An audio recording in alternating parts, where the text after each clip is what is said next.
તમે અમને ખુશી કરો બેટા. અમારે તો હવે સહેલી જિંદગી છે બેટા. તમે હાંસવશો તોય આશીર્વાદ દેખો, નહીં હાંસવો ને તોય દે.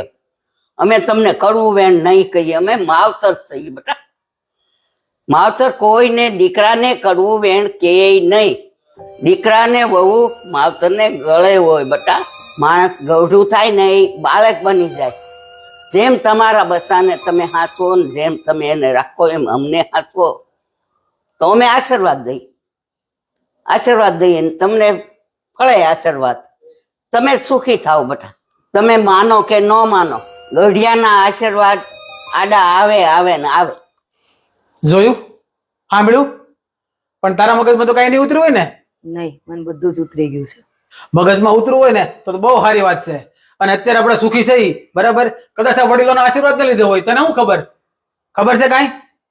યાદ રાખજે એક વસ્તુ બકા, આનું આજ વર્તન આપણો દીકરો કાલે આપણી હારે કરશે તો તને ગમશે નહીં ને? કોઈને ન ગમે. અને પુસ્તકોમાં લખ્યું પણ છે કે આપણા ચામડીના પગરખા બનાવીને કદાચ માતા પિતાને પહેરાઈ દઈએ ને તો આપણે એનું ઋણ તો ચૂકવી જ નહીં શકીએ. બરાબર? જેમ તને તારા દીકરા ઉપર પ્રેમ છે, લાગણી છે, અને તું ઈચ્છે છો કે તારો દીકરો હંમેશા તારું કયું કરે, તારી બધી વાત માને અને ગટપણમાં તારી સેવા કરે, એમ બધાય માતા પિતાને થોડી થોડી આશા તો એના દીકરા પ્રત્યે હોય ને હોય જ.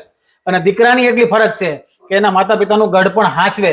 આ કબીર નાનો હતો, આપણી પાસે હતું નતું ગમે એવી પરિસ્થિતિ હતી, આપણે કેમ એની બધી ઈચ્છા પૂરી કરી?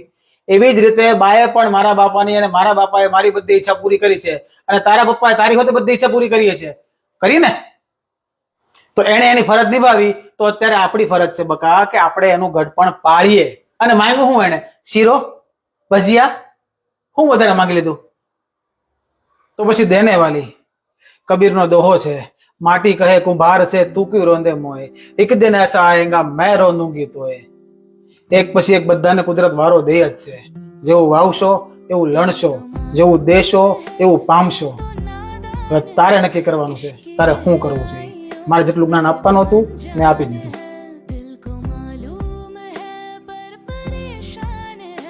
બસ સોરી. ચોરી નહીં બેટા, શીરો બનાવી ગયો ને. બા ટોરી બોલા, બા ટોરી ને સોરી. અમને શું આવડે બેટા? કાઈ નહીં, શીરો બનાય અને ભજીયા બનાય. અરે પૂરી બનાવીશ બસ. એમ ને? ફૂલ ભાણું બનાવી દો. બા તો પાર્ટી હો.